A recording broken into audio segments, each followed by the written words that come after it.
Having lived with inequalities as long as we have, we've adapted to them. Powerful and privileged people, of course, adapt to them by expecting to always get what they want, by creating a story about how they deserve all of their successes, and by insisting that their subordinates treat them deferentially. As I mentioned in a previous video, privilege blinds us and distorts our perspective.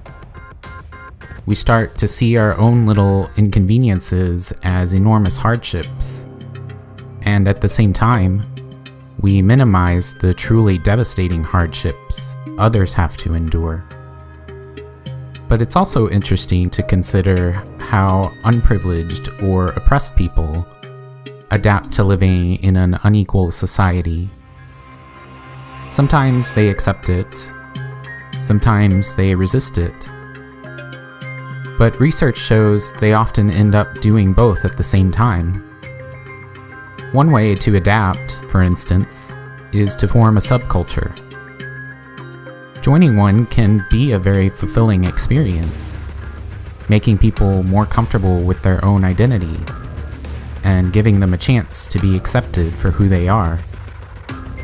But often, the more invested you become in a subculture, the more distant you become from the dominant culture. You may be fine with that, but it often has the consequence of perpetuating the inequality.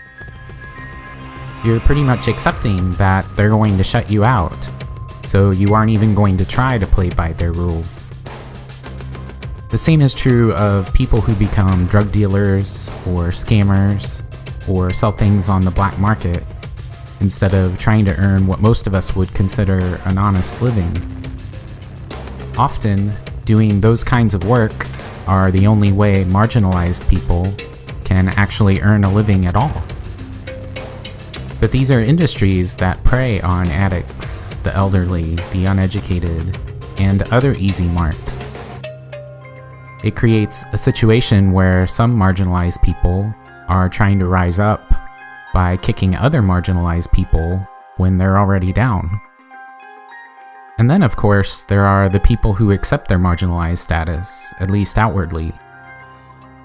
A lot of people feel compelled to put up with a lot of microaggressions or other actions that demean them, either because they don't see a point to resisting, they don't want to be seen as a troublemaker, or because they personally gain something by tolerating it.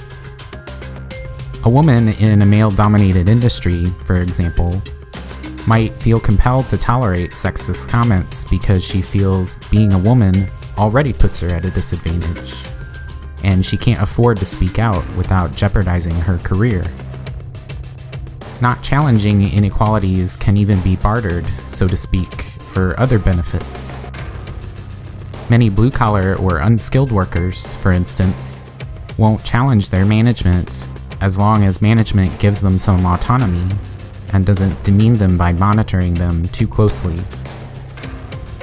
My point isn't to say that one of these coping strategies is better or worse than the others.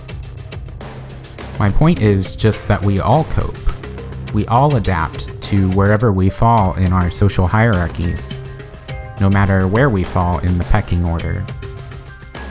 If we want to create truly open, accepting, egalitarian communities, we have to be mindful of how we do this, or else we may end up perpetuating those inequalities, even as we're trying to eliminate them.